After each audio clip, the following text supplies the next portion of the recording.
God bless the victims, their families, and America. Thank you very much.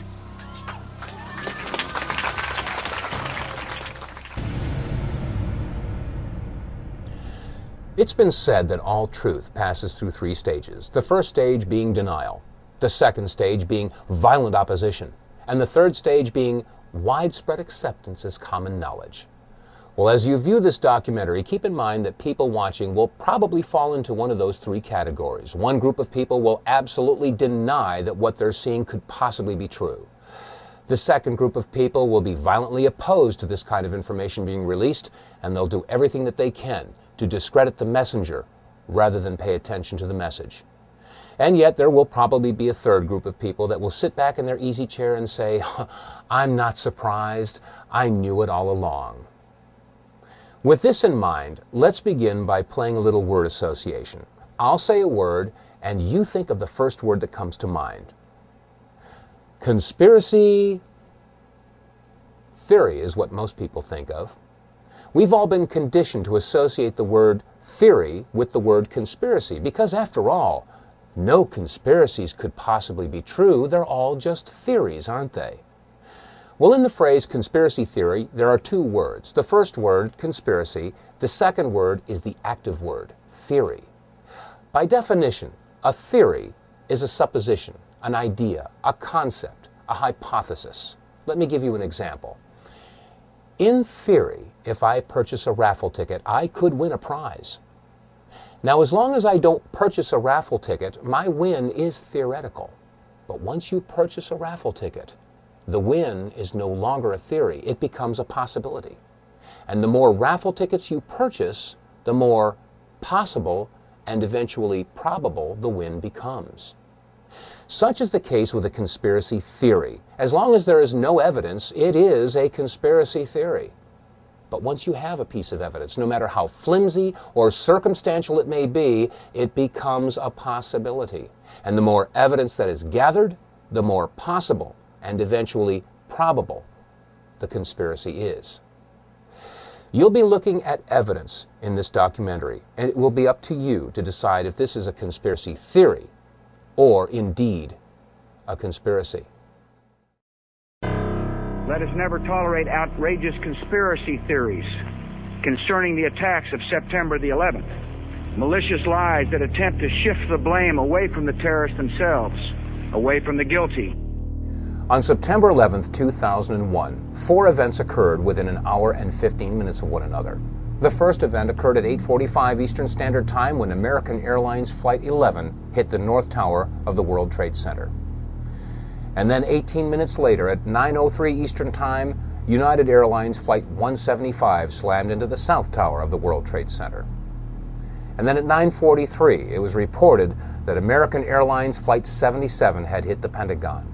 And then finally, at 10 o'clock Eastern Time, United Airlines Flight 93 crashed in Shanksville, Pennsylvania.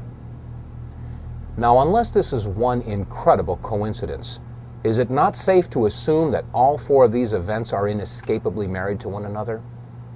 And is it not also safe to assume that if you find one person involved or a party involved with one of these events, they're probably involved in all of them? Well, following this train of thought, since there was no credible claim of responsibility, is it not safe to assume that those involved or those parties involved or agencies or groups that were involved in the events of 9/11 would do anything that they can to obfuscate, distract, or distort or cover up any information that might lead to their discovery? And if that's true, is it not also safe to assume that if you find somebody, a group, an agency, a party that is involved in the obfuscation, distraction, distortion, or cover-up of any information involved in any of the events of 9/11, does it not indicate possible involvement and even guilt in the events of 9/11? Keep this in mind as we look at the video evidence of September 11th.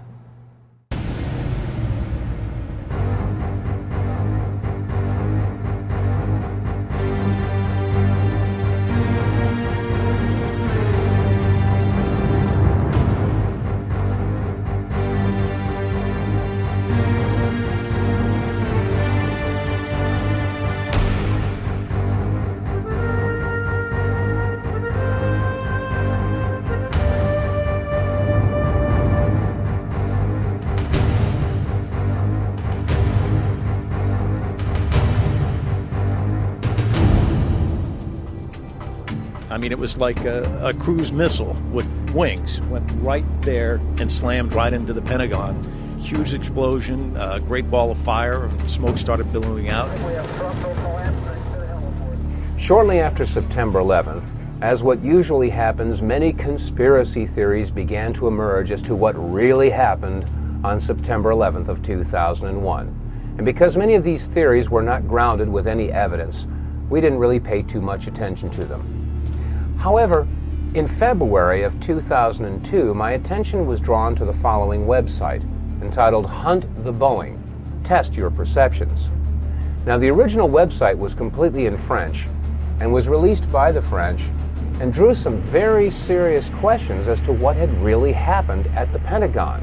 I mean, after all, we had all seen the big hole that was created by the 757 that had slammed into the Pentagon at 9:43 on September 11th. But some of the photographs that were shown on this website raised very serious questions as to whether or not that's exactly what had happened.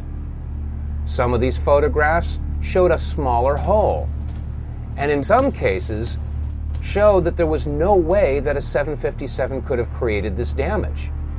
So we began our own investigation, and that started by taking a look at some of the magazines that we all saw at the supermarket checkout stands shortly after the events of September 11th.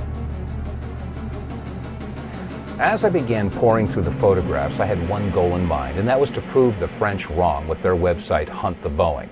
After all, there must have been some photographic evidence that showed that a 757 had hit the Pentagon.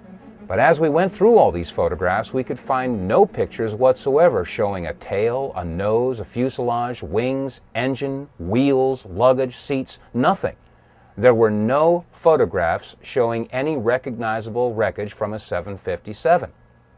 Furthermore, when you look at the size of the hole at the Pentagon, it was approximately 65 feet across, and the height of the Pentagon is approximately 73 feet. From wingtip to wingtip, a 757 is 124 feet 10 inches. From nose to tail, a 757 is 155 feet and 3 inches in length, and the height is 44 feet and 6 inches. However, when you look at the hole at the Pentagon, you'll find that it's only approximately 65 feet across. How does a plane of those dimensions fit into a hole only 65 feet across? Upon further inspection, we found that the damage at the Pentagon was completely and totally inconsistent with the damage of the planes that had hit the World Trade Center. I mean, after all, the planes that hit the Trade Center created a fire so intense that it fatigued the steel and collapsed the buildings, or so that's what we were told. And yet, when you look at the left side of the Pentagon, you'll note that there is very little, if any, smoke damage or heat damage at all. On the third floor, it's very plain to see a file cabinet with a computer monitor. Neither of them are damaged.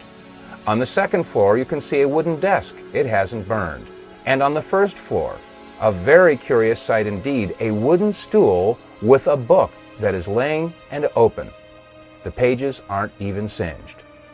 Now, each of the planes involved in the September 11th attacks had embarked upon transcontinental flights, which means that they had a majority of their fuel left over when they hit their respective targets. That means that approximately 8,600 remaining gallons of fuel would have been ignited on the 757 that had hit the Pentagon. Again, we look at the photograph and ask ourselves, is the smoke and heat damage consistent with that amount of fuel being ignited?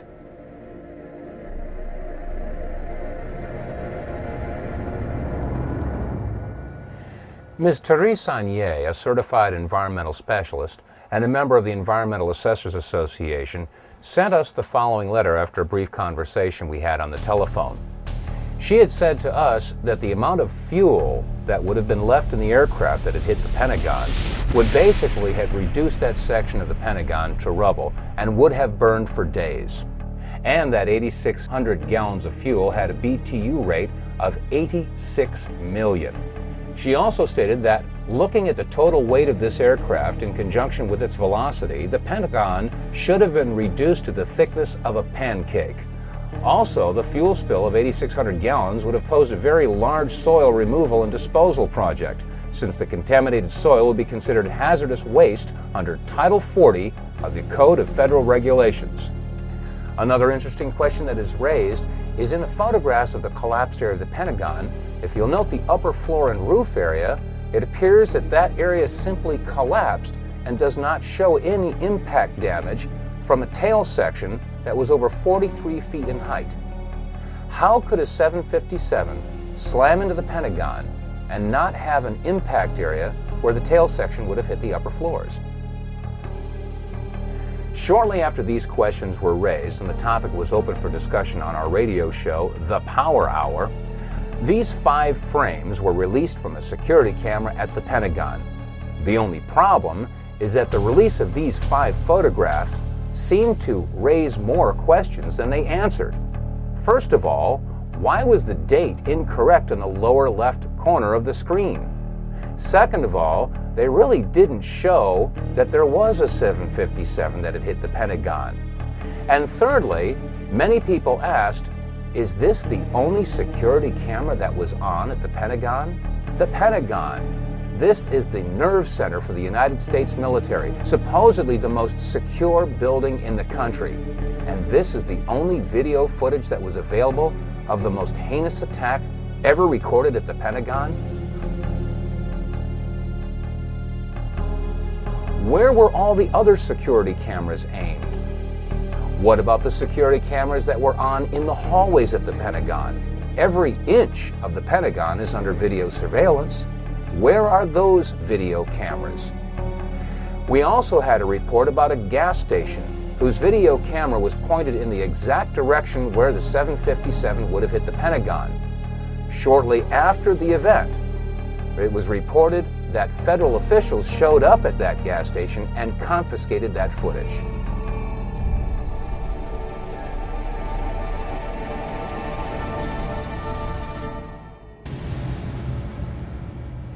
In addition to all the magazines that hit the newsstands and the supermarket checkouts, there was a flurry of book releases that hit the local bookstores and, in some cases, the book section of your local grocery store. One book is America Attacked, which was released by University Press of California, and it was edited by Sarah Jess, Gabriel Beck, and R. Joseph. In reference to the attack on the Pentagon, on page 194 it states, "The jet had plowed a crater 100 feet wide that ripped away the walls of all 5 stories of the building, collapsing the outermost rings which encircle the Pentagon." In this picture, we ask, do you see a crater 100 feet wide or 50 feet wide? How about in this picture or this picture? It doesn't appear that there was any crater at all. They went on to say that it had ripped away the walls of the 5 stories of the building, collapsing the outermost rings, which encircle the Pentagon. Now, there should be no question that the outer rings of the Pentagon have indeed collapsed. We've seen pictures from one angle, from another angle, and America has seen these pictures. We all assumed that that was the damage that was caused by the 757 hitting the Pentagon. But shortly after the release of the article From Deception to Revelation, we were sent some photographs that were taken apparently right after the event and before the outer walls had collapsed. When examining these photographs, we can clearly see that the area in question had not yet collapsed. In fact, there is very little evidence of a hole big enough to accommodate a 757. The hole that we do see is approximately 14 to 16 feet across. Question: how does a 757 fit into a 16-foot hole and leave no damage or wreckage on the outside of the Pentagon? These are questions that deserve serious scrutiny.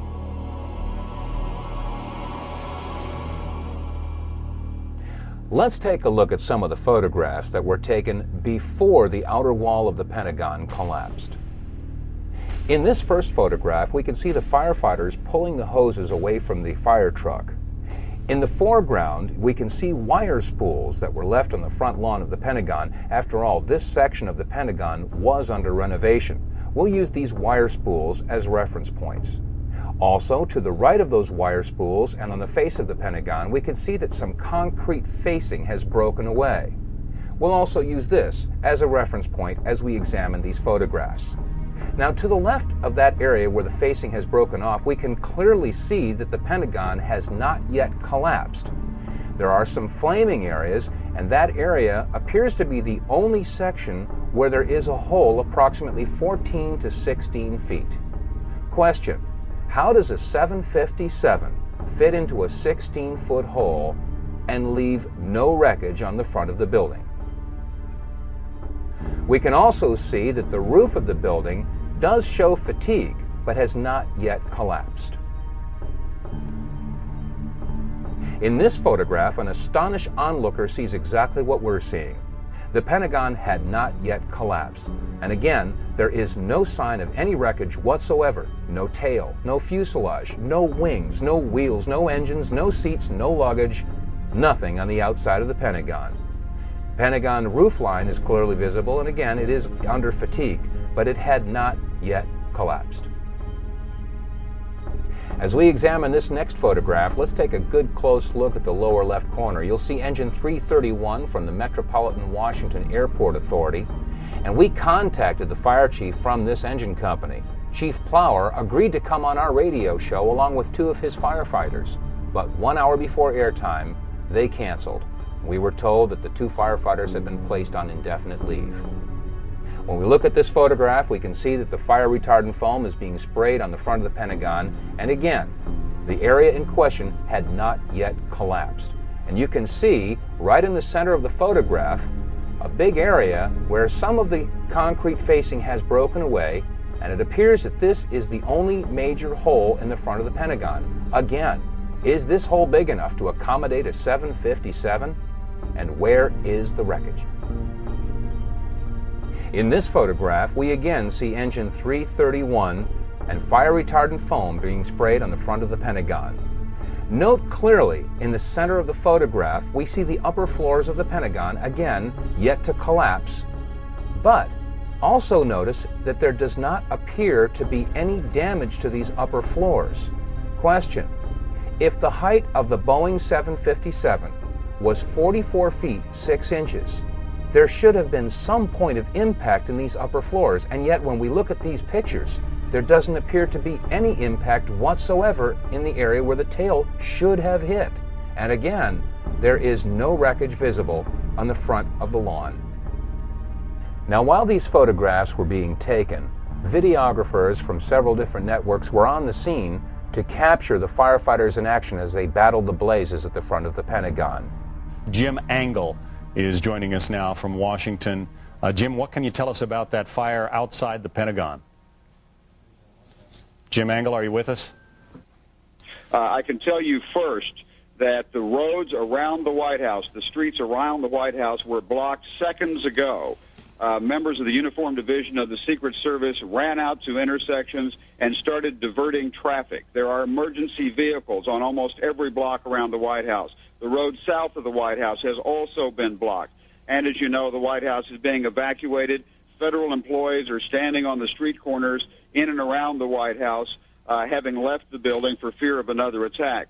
As you come into Washington from Virginia, about 2 miles from the Pentagon, you can see the smoke billowing up from the building. Huge clouds of smoke. So much so that commuters coming into town have pulled over to the side of a busy freeway, what is ordinarily a busy freeway, and are sitting, watching in amazement as the symbol of the United States Defense Establishment goes up in smoke. So there is an amazement all over Washington. People are not sure what to think. You've got a lot of federal employees standing around in this area watching as the streets are blocked off and emergency vehicles rush to and fro. We're not sure what they are up to, but clearly there is concern about the safety of the White House and the surrounding buildings. John. Jim, do you know anything about what kind of plane? Be advised, there's floor collapse, structural integrity is compromised. I'll give you a report as we get on the interior.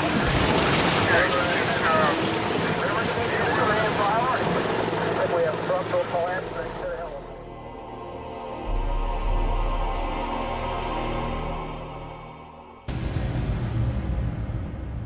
question. What could have caused this type of damage? What could have caused a 14 to 16 foot hole and pierced 3 of the rings of the Pentagon?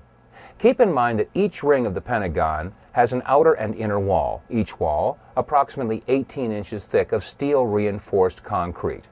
That means that each ring consisted of 36 inches or 3 feet of steel reinforced concrete for a total of approximately 9 feet of steel reinforced concrete.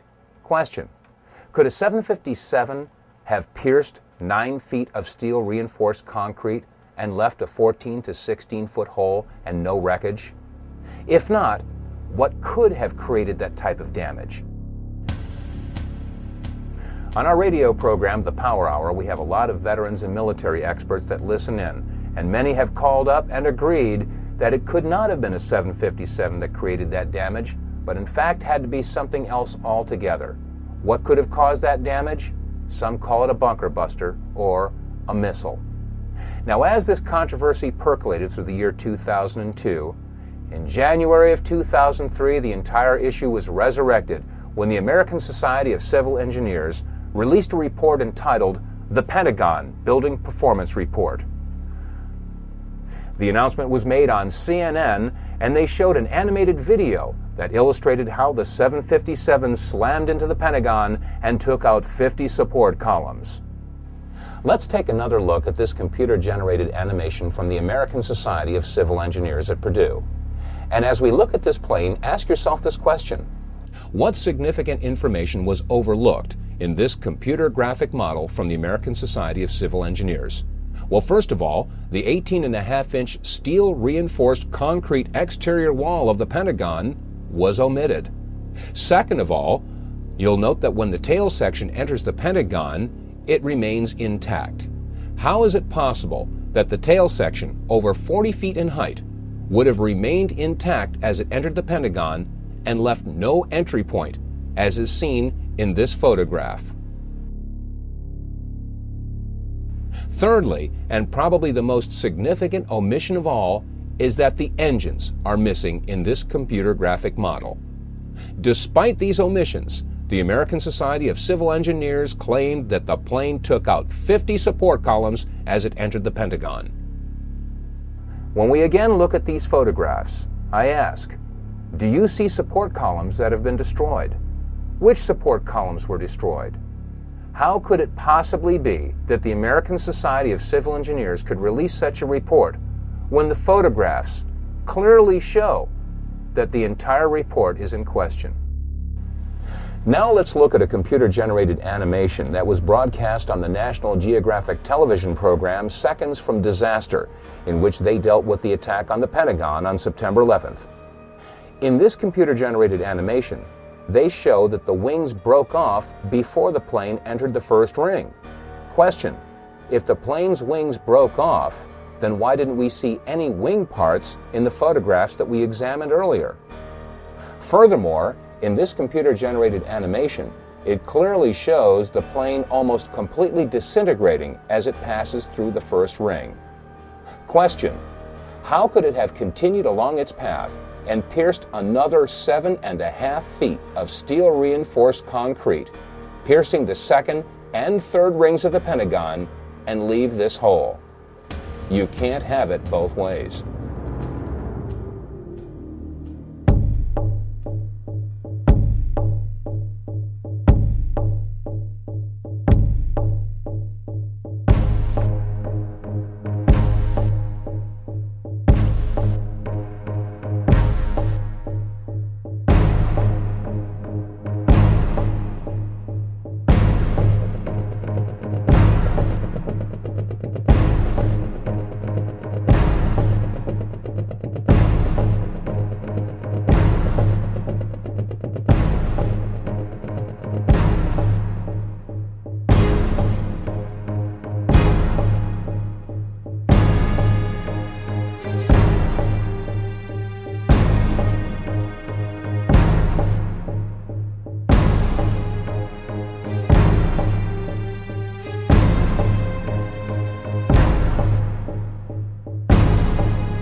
There's an old saying in Tennessee, I know it's in Texas, probably in Tennessee, that says, fool me once, shame on you. It fooled me, we can't get fooled again. You know, there are those that see these pictures and hear this information for the first time, and they inevitably ask the question, well, if the plane didn't hit the Pentagon, where did it go? The answer is, I don't know where it went. For all I know, it could be sitting in 200 feet of water in the Atlantic Ocean. But then again, I didn't say that Flight 77 hit the Pentagon. That was NBC and CBS and ABC and CNN and Fox and all the other news agencies. The question should be, if Flight 77 hit the Pentagon, then where is it? And let's keep in mind that if we do find someone, a group, or an agency that is involved in the obfuscation, distraction, distortion, or cover-up of any information about any of the events of September 11th, does that not indicate possible involvement and even guilt in the events of September 11th? Now let's move on to what happened in New York City on the morning of September 11th.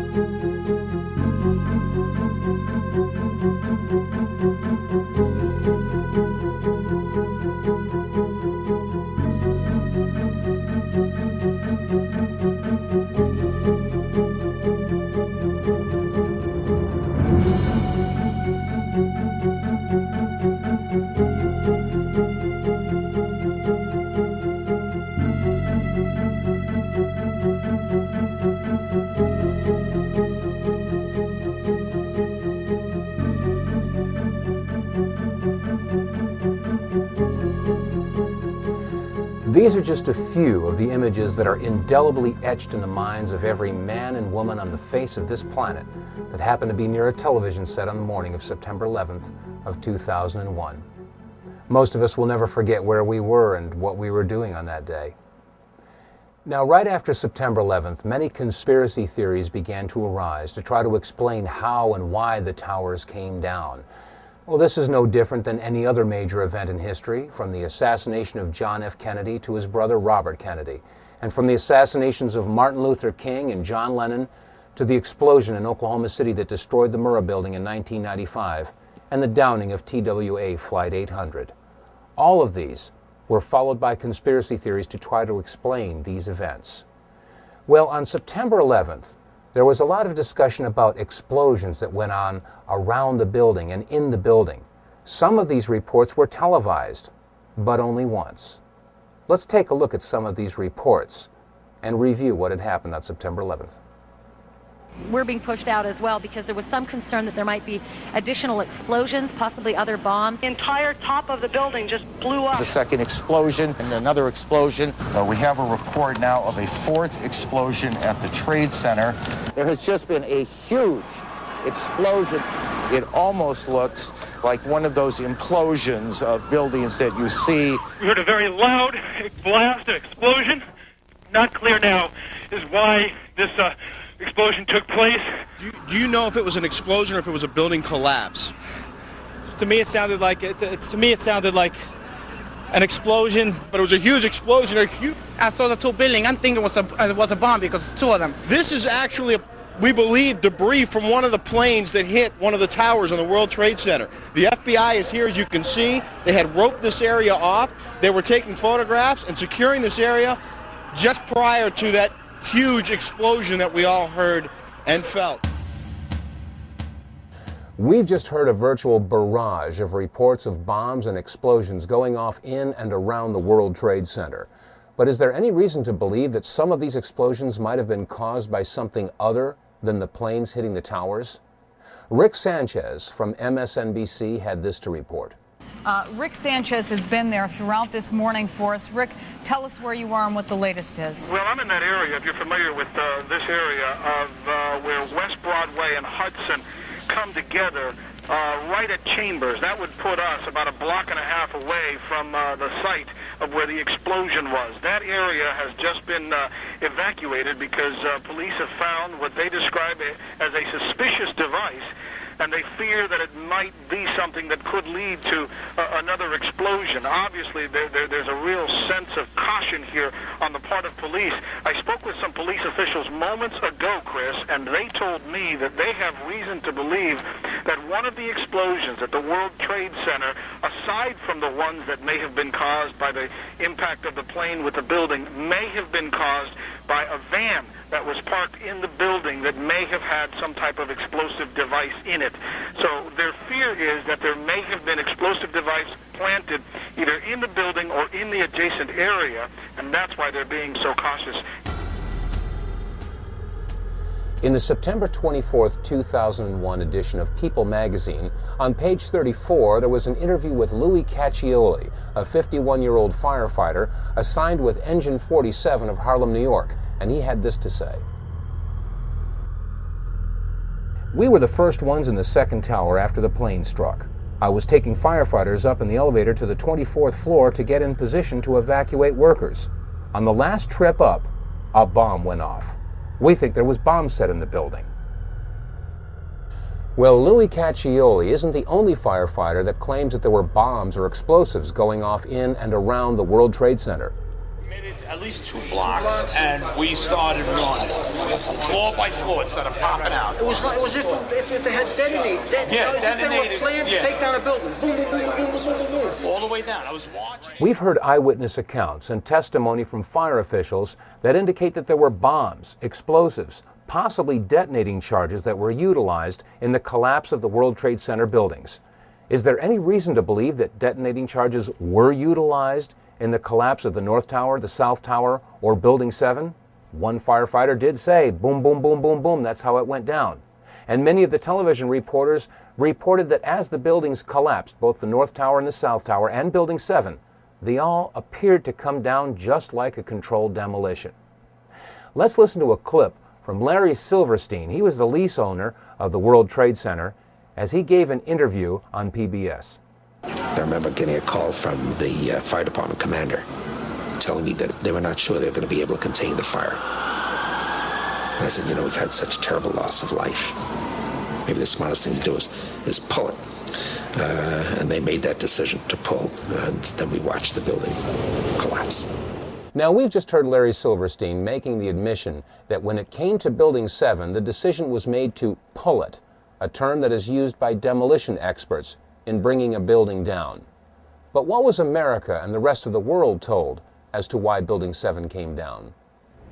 About an hour ago, World Trade Center Building Number 7 collapsed, a 42-story building, weakened by the devastation that had occurred earlier today.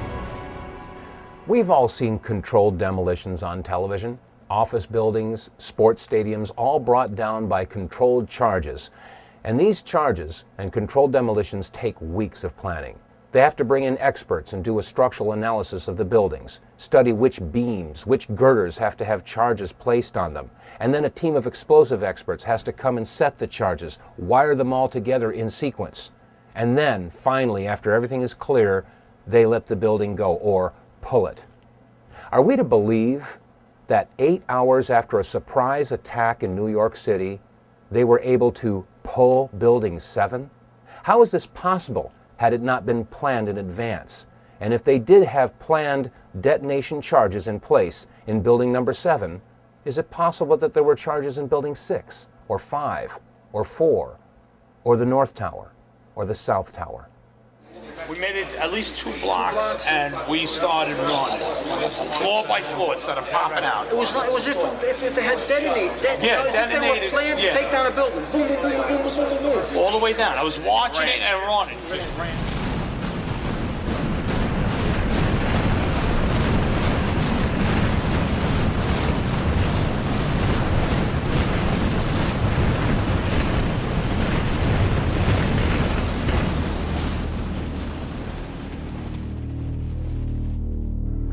Ladies and gentlemen, so far we've seen that we were deceived, if not flat out lied to, about many of the events of September 11th.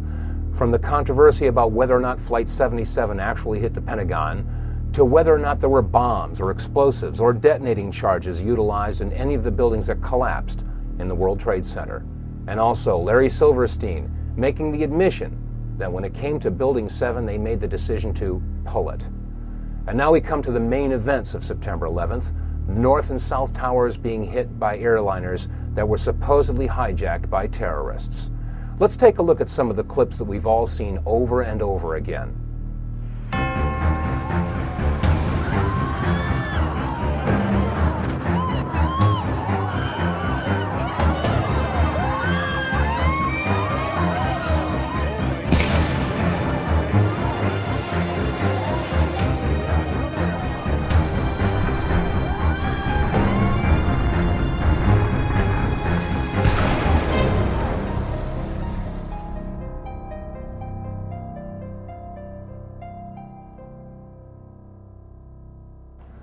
On April 15th of 2004, we received a news release that alerted us to a website that was entitled www.letsroll911.org. Phil Jahan, the webmaster for this website, had taken the video clips that you've just seen and slowed them down and examined them frame by frame, and what he found was astounding. There are several different anomalies that need to be examined and questioned. First of all, what is attached to the bottom of the plane that hit the South Tower? And second of all, what is that brief flash that occurs just as the plane makes impact? Now, when we first looked at this video footage, I said to myself, well, this video footage could very well be manipulated. So I wanted to check it out myself.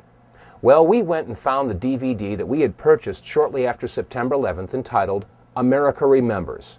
This was directly from CNN. We took this DVD and put it in our machine and examined the very clip that you've just seen. Let's take a look at it. Let's take another look at this clip in slow motion, but before we do, keep in mind that sometimes the best place to hide something is in plain sight. We've all seen this video clip, and there have been many publications that have taken frames from this video and published them in hundreds of magazines. Here's an example. On page 3, a full-size blow-up of this picture. And in this magazine, it was published on page 4. And on the back of this book that we discussed earlier, it's on the back cover. I suggest you all take a copy of your magazines and books, and if you have the video footage, take a good hard look. We've all got this. Now let's take a look at this in slow motion. As the plane approaches the South Tower, notice carefully the belly of the plane. There appears to be something attached, and just as it hits the building, there's a flash. Let's take another look in super slow motion.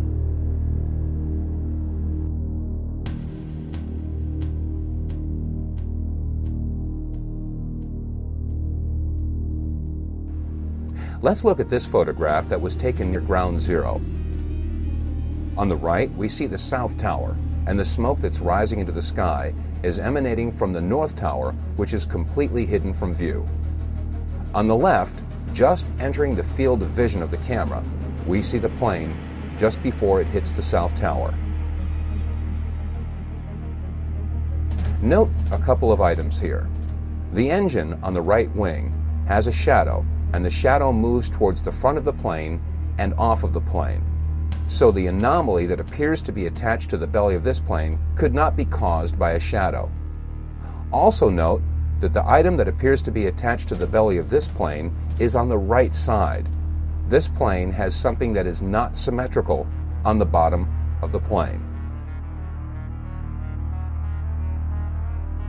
When we compare that with the bottom of a regular 767, we'll note that a normal 767 has a belly that is smooth.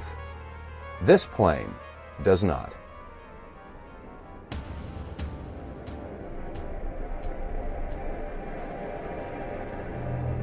In the summer of 2003, in Barcelona, Spain, a publication by the name of La Vanguardia did an investigative report on the plane that slammed into the South Tower. After a thorough digital image analysis performed by a Spanish university, the investigators came to the conclusion that the anomaly was three-dimensional in nature and could not have been caused by shadows or reflections. Question: Is it outside the realm of possibilities that an object of this size and shape could be attached to the belly of a plane of this type?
Now let's take another good hard look at this video footage.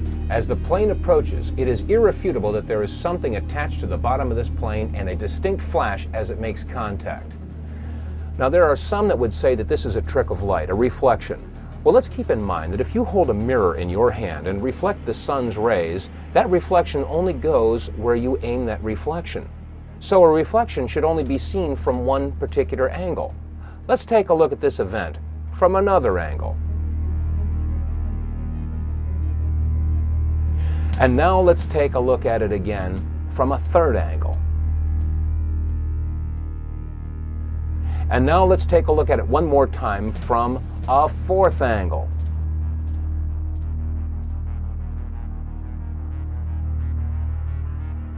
Ladies and gentlemen, you've just seen a very interesting event indeed. Not recorded by one, but recorded by 4 different cameras from 4 different angles. There can be no doubt that this is not the result of a reflection of any sort, but in fact was a flash caused by an explosion, a detonation, a missile. Something happened. That was not a terrorist with a box cutter. Let's take another look at the object attached to the belly of this plane and ask yourself this question. Could something this big have gone unnoticed by the passengers, the crew, the baggage handlers, the service personnel at a commercial airport? The obvious answer is no, it would have been noticed. Which raises the question, where did this plane take off from? And was it in fact a commercial airliner at all? That was not American Airlines! That was not an American Airlines! The plane was a larger plane. Did look as large. And dove to the other side and crashed right in. An explosion was so terrific it looked like it had dynamite in it. The ball of fire that came flying out of that one was even worse than the first one. And we were standing there and I said, I can't believe this. And sure enough, there it was, another plane. The plane wasn't no airline or anything. It was a twin-engine, big gray plane. Mark Bernbach, a Fox employee, is on the phone with us. Mark witnessed this from what we understand. Mark, were you close enough to be able to see any markings on the airplane? Hi, gentlemen. How you doing? Yeah, there was definitely a blue logo. It was like a circular logo on the front of the plane, towards the definitely towards the front. It definitely did not look like a commercial plane. I didn't see any windows on the sides. And definitely very low. And I'm completely panicked. I'm you're freaking out. I cannot believe what I just saw. We are all shaken by this. We are watching the video now back live. But the upper floors of the World Trade Center in Manhattan in flames now after apparently 2 large airplanes. We're talking about jetliners here, slammed into the sides right around 9 o'clock this morning. Mark, if what you say is true, those could be cargo planes or something like that. You said you didn't see any windows in the side? I didn't see any windows in the sides. I saw the plane flying low. I was probably like a block away from the subway in Brooklyn, and that plane came down very low. And again, it was not a normal flight that I've ever seen at an airport. It was a plane that had a blue logo on the front, and it did not look like it belonged in this area. We've just heard Mark Bernbach describe what he saw on September 11th of 2001 when he worked for the Fox News Network. Well, we spoke with Mr. Birnbach in September of 2004, and he stands by his story. Now let's take another look at the clip where the woman screams, "That was not an American Airlines." There are those that would try to say that we've dubbed in the voice or somehow altered the sound portion of this video clip. This time, watch carefully the woman on the right half of the screen. That was not American Airlines! That was not an American Airlines! That was not American Airlines!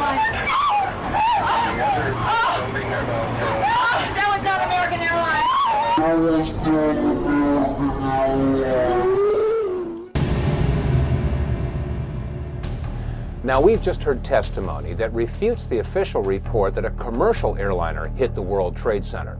Well, if it wasn't a commercial airliner, it would have to be either a private or a military aircraft, and I think we can rule out private aircraft. I didn't see any windows on the sides. I saw the plane flying low. I was probably... It wasn't no airline or anything. It was a twin-engine, big gray plane.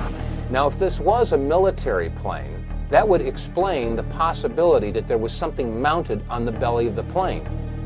Now, Phil Jahan, webmaster of the website letsroll911.org, and many other people have postulated that this indeed was a pod of some sort mounted to the belly of the plane. Many of our listeners are ex-military and have agreed that this is a distinct possibility. When you couple this with the mysterious flash that occurs on the side of the World Trade Center just as the plane makes contact, I think we can probably agree that there was some sort of an incendiary or an explosive that would serve as a match to ignite the enormous amount of fuel that would be dispersed as soon as the plane hit the building. Let's take another look at this one clip, and you'll notice that the flash is a separate event than the contact of the fuselage as it hits the building. Some folks have stated that the flash was a result of the fuselage making contact with the Trade Center building. But as you can see, the flash is indeed to the right of the fuselage, and in fact, as the fuselage makes contact with the World Trade Tower, you can see a reflection of the flash in the fuselage, which further supports the contention that these are two separate events. Admittedly, what we've seen so far in this presentation is disturbing to say the least. To find that we were not necessarily told the truth about what happened at the Pentagon on September 11th, and now, according to the clips that you've just seen and the testimony that you've just heard, there was a whole lot more to the story when Flight 175 hit the South Tower. Well, I needed more information. I needed more evidence that showed that there was something else going on September 11th. And the only way to get more information was to go to the first plane, Flight 11, the American airliner that hit the North Tower.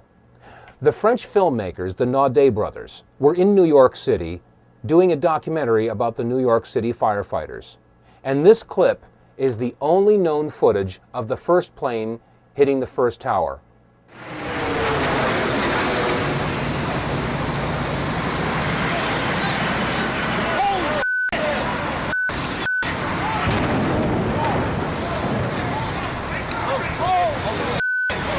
Let's take another look at this video clip, this time in slow motion.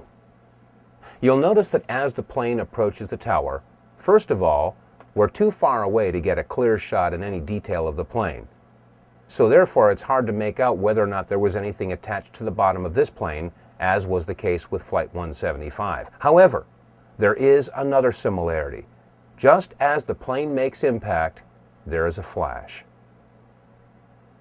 Let's look at it again, and keep in mind that as we watch this plane make impact, this flash occurs just before the plane crashes into the North Tower. This time, as we watch this clip, note the shadow rising from the lower right of the Trade Center tower, and keep in mind that the shadow won't reach the impact point before the plane and vice versa. This is very important because the flash occurs before the shadow and the plane meet.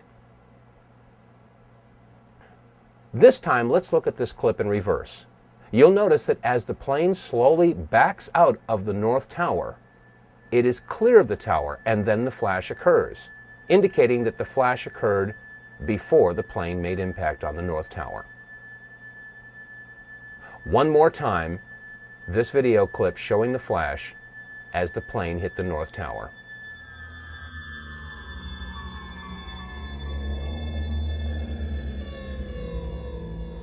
Now, this video clip that we've just examined came again from the Naudet brothers documentary that was being filmed in the streets of New York City on the morning of September 11th.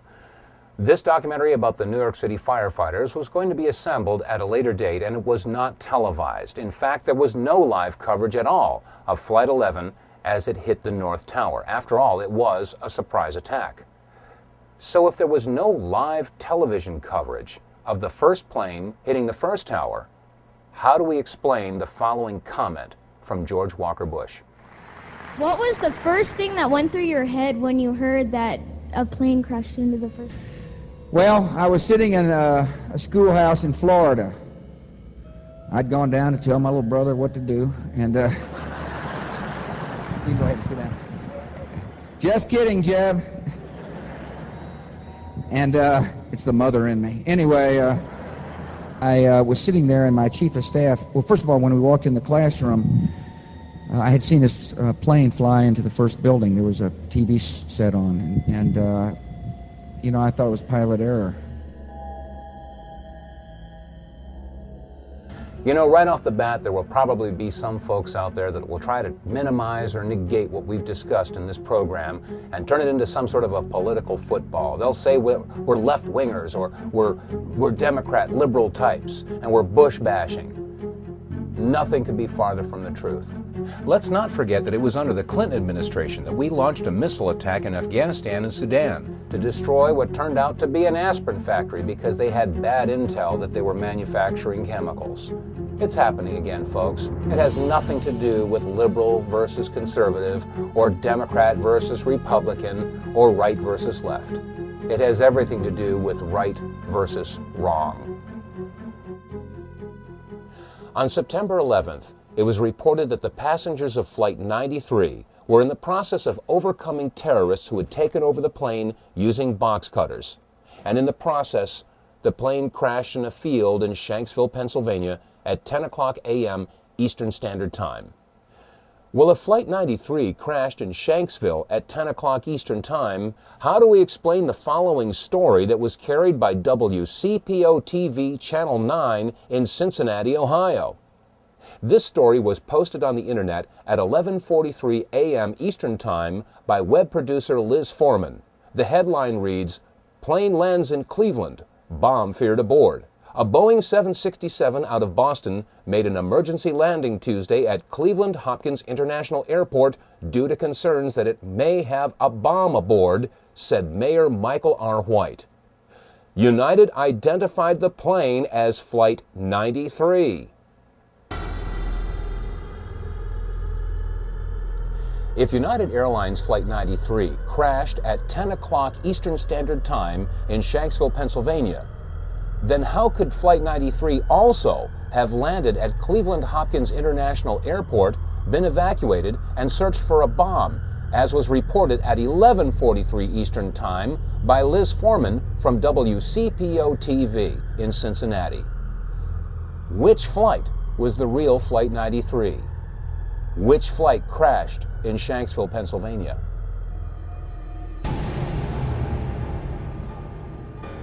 And now we come to the $10,000 question. How is it possible that in the sleepy town of Versailles, Missouri, in a little production studio, we can do an in-depth analysis and a slow-motion expose of video footage that's been at the fingertips of every major news network all this time? How is it possible that they can show you slow-motion video of car crashes and basketball games, and they can do frame-by-frame analysis of major events in history like the JFK assassination, and yet they haven't seen fit to show you one slow-motion picture of these planes hitting the towers? Why is it that shortly after September 11th, it was decided that it would be too painful for America to see these videos anymore, and so they decided to stop showing them? Maybe now we know why they stopped showing these videos. And maybe we should have nothing but contempt for the mainstream networks for withholding this information. After all, if you become aware of a lie, and you do nothing to expose the lie, you then become part of the lie. Has this ever happened before in American history? Have the mainstream media networks ever suppressed information in regard to terrorist attacks in this country? appears to be the Oklahoma County Bomb Squad. It's their bomb disposal unit, essentially, is what it is, and it is what they would use to, if the report that we gave you just a few moments ago turns out to be correct, that they have found a second explosive device of some kind inside this building, they'll back that trailer down there, and the bomb squad folks will go in, and they will use that that trailer. You see the bucket on the back there, sort of, this is how they would transport the explosive device away from this populated area to try to do something with it. Now confirmed through federal authorities that a second bomb has been found inside that federal building in Oklahoma City. It was an explosion at 9 o'clock this morning that did that damage you're looking at right there, blowing off the entire north face of that building. Again, you're looking at the north face there. A second bomb was found on the east side of that building. A bomb squad is on the scene. That second bomb has not exploded. We don't know quite the status yet, if they've managed to defuse it, but it has been confirmed that a second bomb was found on the east side of that building. I just took a look down the street at the Morrow building again. I see another bomb truck going, so apparently they're going to try to get out that third bomb that's been talked about. Still a lot of activity around the Morrow building. Security concerns that another one still might go off. That's what everybody's worried about. At the present time, the medical teams downtown are unable to get into the wreckage to retrieve more of the injured because of the presence of other bombs in the area. I've been told by the police department that just as soon as those bombs are defused, they will permit the medical teams to enter. Just for a second, we want to update our audience that the Justice Department is reporting that a second explosive device has been found in the A.P. Murrah building in downtown Oklahoma City. Mike, you're still with us, aren't you? Yes, I am, and I might tell you in addition to that, that in fact what we were told at the scene a few minutes ago was that in fact 2 different explosive devices were found in addition to the one that went off. So a total of 3. A total of 3, and of course then there was mass confusion whenever there were hundreds of spectators in the area, and when they heard that there were other bombs in the building, people were running from the area in the opposite direction as fast as they could. Utter devastation that one explosion caused, because here's now what we are starting to learn about the succession, or what someone obviously hoped would be a succession of explosions. The first bomb that was in the federal building did go off. It did the damage that you see right there. The second explosive was found and diffused. The third explosive that was found, and they are working on right now as we speak, I understand, both the second and third explosives, if you can imagine this, were larger than the first. So try to imagine 2- or 3-fold happening what we've already seen there. It is just incredible to think that there was that much heavy artillery that was somehow moved into the downtown Oklahoma City. President Clinton just called Frank Keating, Governor Frank Keating, and he says that 3 FBI anti-terrorist teams are en route to Oklahoma City. Right now, they are saying that this is the work of a sophisticated group. This is a very sophisticated device, and it has to have been done by an explosives expert. Obviously, you talk about the second bomb that was found. Devin told us earlier, we got information that the second and third bomb were bigger than the one that was detonated. 1,200 pounds of explosives in that first one that went off. The second and third devices that were found were actually larger than that. So you can undetonated bombs that were found that were bigger than the device that exploded. And if this other one that they're looking at now turns out to be something, it appears that it was meant for this building to come down, to be leveled, because of the amount of power that could have gone off. Only one explosion, it was obviously tragic enough, but there were more bombs set to go off, according to ATF officials. The question is, why that building? And was it Waco? Is it Nation of Islam? We should find out an awful lot when the bombs are taken apart. I think it was a great stroke of luck. As you're mentioning, it's hard to talk about luck on a day like today in Oklahoma City, but it was a great stroke of luck that we actually have got diffused bombs. It's through the bomb material that we will be able to track down who committed this atrocity. I'm sure many of you are shocked after seeing these clips that you've just seen that were taken from local affiliate stations in Oklahoma City right after the bombing. Many of us never heard about the discovery of a second bomb and a third bomb and the retrieval of a bomb and the statement that we actually have got diffused bombs. This information was suppressed. It was kept from the American people. Why? How many pieces of evidence do we need to prove that there is a conspiracy? In regard to September 11th, we discussed Flight 77. Did it hit the Pentagon? How could it have hit the Pentagon and left a 16-foot hole and no wreckage? And then when it came to Building 7, we have Larry Silverstein making the statement that they decided to pull it, indicating that there could have been demolition charges. And we couple that with the firefighters who were interviewed and stated that it was like demolition charges going off. And then there was the anomaly that was attached to the bottom of Flight 175, or so we thought, Flight 175, hitting the South Tower. The mysterious flash as it made contact, caught not by 1 or by 2 or by 3, but by 4 different cameras. And then there's the analysis of the North Tower and the mysterious flash of that flight slamming into the building. How many pieces of evidence do we need before America and the world recognizes that there is a conspiracy? And now we come to the most important question of all, and that is, who do we trust? The questions raised in this video documentary are admittedly terrifying, but the answers may be even more terrifying. We offer an open hand and not a clenched fist to every man and woman that serves in uniform, whether it be law enforcement or military. You've all taken an oath to protect and serve, or to support and defend the Constitution from all enemies, foreign and domestic. And you are going to be charged with the responsibility of protecting the American people, the Declaration of Independence, the Bill of Rights, the Constitution.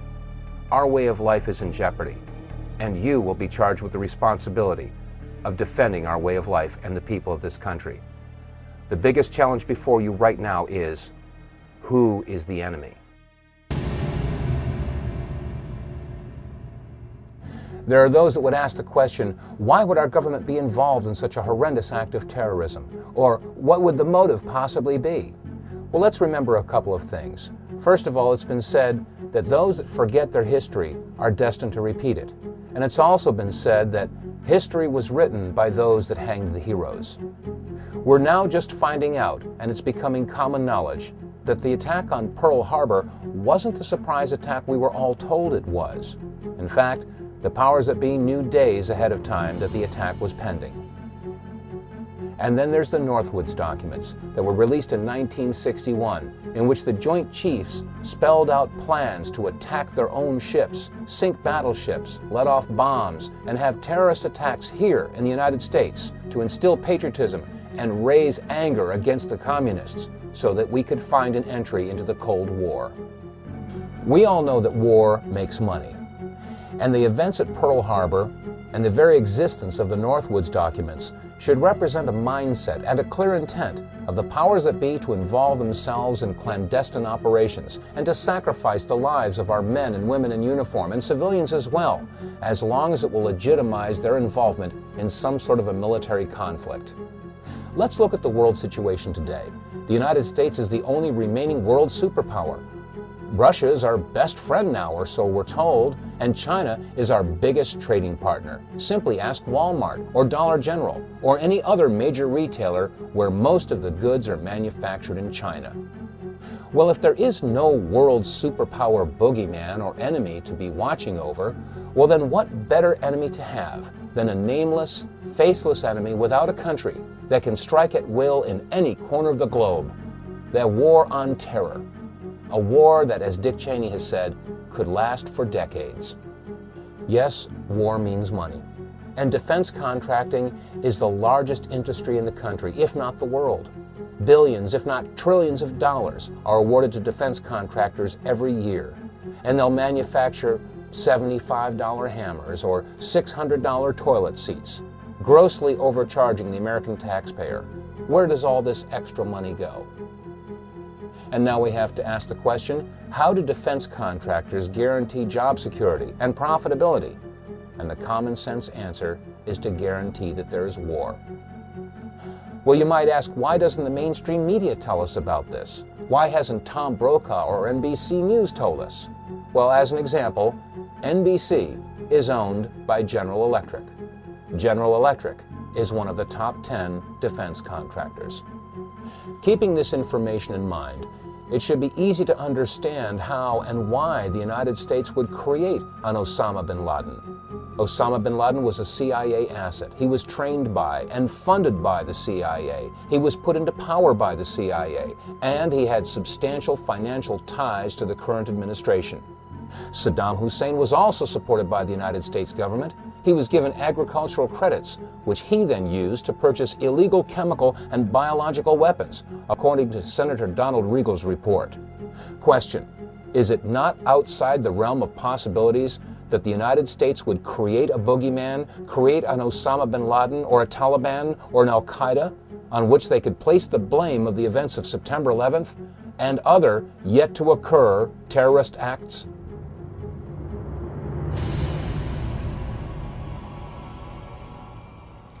In the beginning of this program, we played word association, if you recall. The term was conspiracy theory.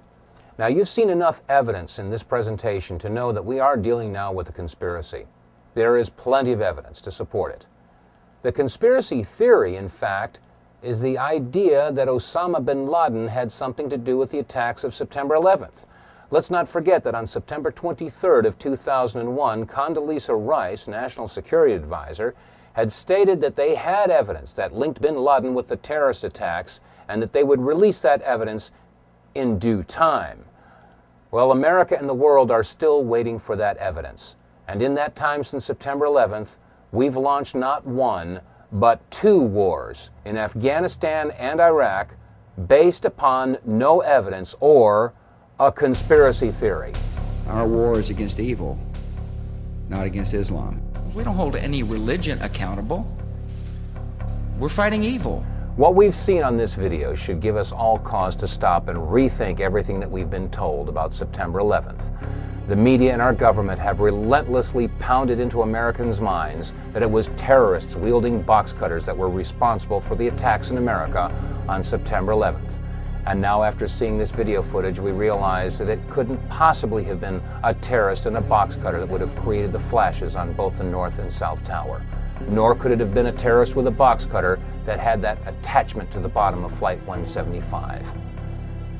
There is one truth that's come out of this, though, and that is that there is a war on freedom.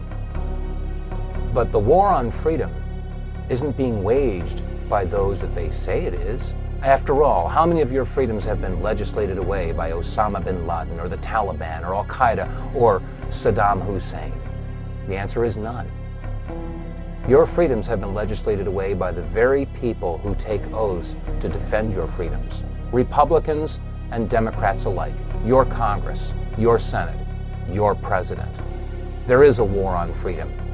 And now, thanks to the Homeland Security Bill, the Patriot Act, the Terrorist Bill, the Model States Emergency Health Powers Act, we have thumb scanners and retina scans and face recognition, metal detectors.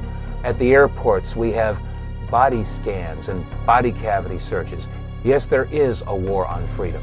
And let's not forget what George Bush had said in regard to conspiracy theories. Let us never tolerate outrageous conspiracy theories concerning the attacks of September the 11th. Malicious lies that attempt to shift the blame away from the terrorists themselves, away from the guilty. Every nation in every region now has a decision to make. Either you are with us or you are with the terrorists. Much calmer situation and a much better evacuation. And these people. My son was murdered! Real question. Let's ask some real questions. Is that unfair? And what about the bunker? You didn't ask him about the bunker, the Office of Emergency Management bunker, on fire? We are getting ready for the next round. Remember this. Your government funded and trained Al-Qaeda. Repeat it again. Your government funded and trained Al-Qaeda. Freedom has been attacked, but freedom will be defended. Make no mistake, the United States will hunt down and punish those responsible for these cowardly acts. God bless America, my home, sweet home. I can hear you, the rest of the world hears you, and the people who knock these buildings down will hear all of us soon.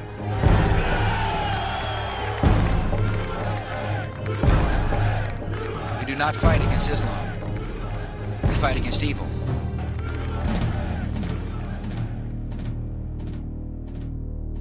You know, common sense would tell us that if we are dealing with a huge clandestine operation here, then the efforts that went into planning September 11th would be divided into three areas. The first area would be the events themselves, which alone would be a mammoth undertaking.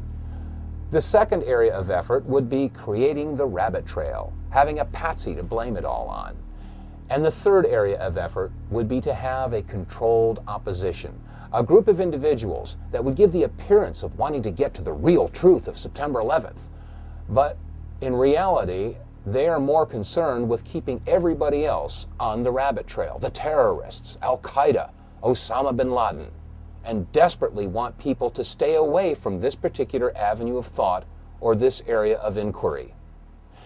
Now, the whole object, the whole point of this project was to present video and photographic evidence and ask questions that to this point had not even been asked before.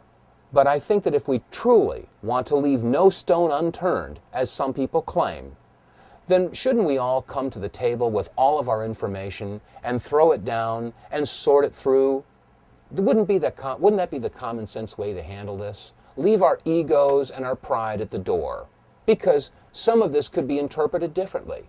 But the only way that we'll ever find out what happened on September 11th is to consider all of the possibilities and continue down all areas of thought, to truly open up a brand new, independent investigation with no ties whatsoever to any government agencies, officials, or corporate influence.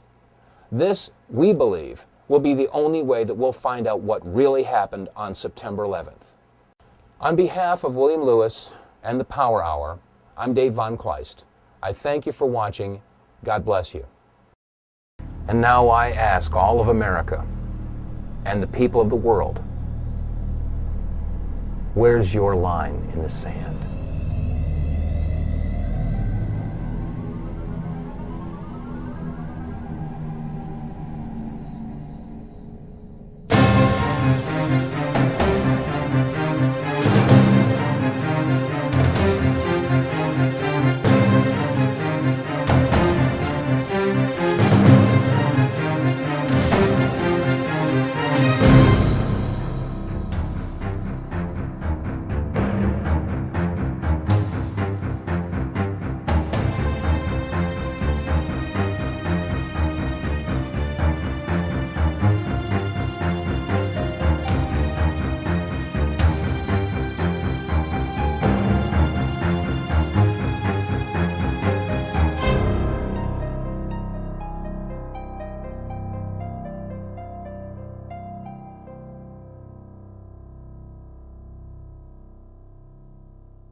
Hi, this is Dave vonKleist, and since the release of 9/11 in Plain Sight, there's been tremendous controversy about many of the clips that we included in the making of this documentary. We've been accused of using Photo Workshop to create photographs and manipulating video footage to create flashes and other anomalies. This is certainly not the case, and if those that had made those charges had taken the time to investigate the videos that we had mentioned in the production of this documentary, they'd find those exact clips as they appear on our film. One of the clips, however, has created more controversy than others, and it's appeared on many websites, videos, and in books. This clip we noticed at first at WAG the WTC, and it's been on the internet for all 3 years now. Let's take a look as it appeared at WAG the WTC and in the film 9/11 in Plain Sight. This video clip was captured and posted at many other internet websites. Some people see this as two towers and a rising plume from a separate event. Others see it as one tower and the plume rising simply because of the collapse of the South Tower, which is hidden from view. Now, this debate has raged furiously for the past 3 years, and many other 9/11 researchers have included this clip in their video productions. As an example, George Humphrey included it in his video production, 9/11, The Great Illusion. Shortly after World Trade Center Building 2 was hit, there was a huge explosion that appears to emanate from the center section of World Trade Center Building 6.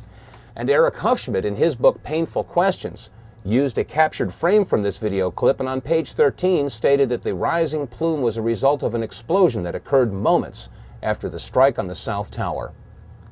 Well, thanks to many of the listeners that we have to the Power Hour broadcast, one of our diligent and faithful listeners sent us a video that has the complete and unaltered video footage as captured on September 11th when CNN was interviewing Tom Clancy. And here it is.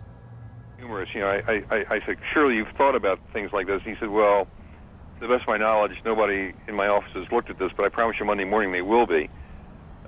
Presumably they've been, you know, they've considered this possibility for some time. The big problem is a person who's willing to lose his own life in you know, voluntarily in a terrorist incident. People like that are fairly rare, because self-preservation is indeed the first law of nature, and you know, not too many people are willing to throw their lives away, and those who do it generally do it for religious reasons because they think there's something good waiting for them on the other side of death. In a case like this, you know, that's going to lean people towards talking about, you know, Islamic fanatics, but we need to remember that, you know, Islam is a religion, and it's a religion with beliefs and not terribly different from Judaism or Christianity. And now, so there can be no mistake whatsoever, let's take a look at both clips superimposed. The Wag the WTC clip captured from the internet, and the video clip provided to us by one of our faithful listeners. Until more evidence is discovered to support the contention of a separate explosion at the World Trade Center, I think it's safe to assume that this rising plume was the first of many, which were the result of the collapsing South Tower, which was hidden from view in this camera angle. Why is it that over the past several years, many other videos and books have been published and released that ask the same question, and yet they were not the subject of the type of attacks that William Lewis and myself have had to endure? We've been accused of creating a hoax. Let's take a look at the definition of hoax. A hoax, by definition, is an act meant to trick or deceive. I assure you, ladies and gentlemen, there has been no intent to trick or deceive anyone in the presentation that you've seen in 9/11 in plain sight. Our goal was to present to you video and photographic evidence that wasn't seen before and allow you to ask your own questions. There are, however, questions that remain in regard to smoke emanating from the Trade Center area before the collapse of either of the towers. In this clip, shot from a helicopter, we see the North Tower on the right and the South Tower on the left, and there can be no doubt that both towers are indeed still standing in this video clip. What appears to be Building 7, the black building, is in the foreground. Look carefully at the roof of this building. There appears to be smoke emanating from the roof of this building. Notice also that as you look around the base of the Trade Center area, there appears to be smoke in the general vicinity of these buildings. Question: if there were no other explosions or fires other than the planes striking the towers, how do we explain this smoke in the Trade Center area? Look carefully at this photograph taken just as the South Tower began to collapse. You'll note that there appears to be smoke all around the base of the towers. Again, where did this smoke come from if there were no other explosions?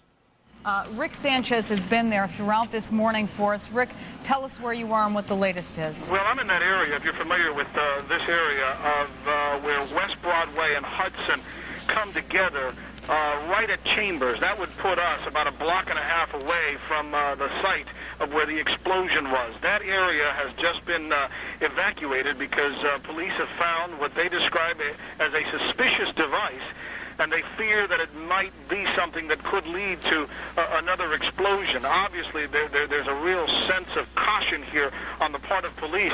I spoke with some police officials moments ago, Chris, and they told me that they have reason to believe that one of the explosions at the World Trade Center, aside from the ones that may have been caused by the impact of the plane with the building, may have been caused by a van that was parked in the building that may have had some type of explosive device in it.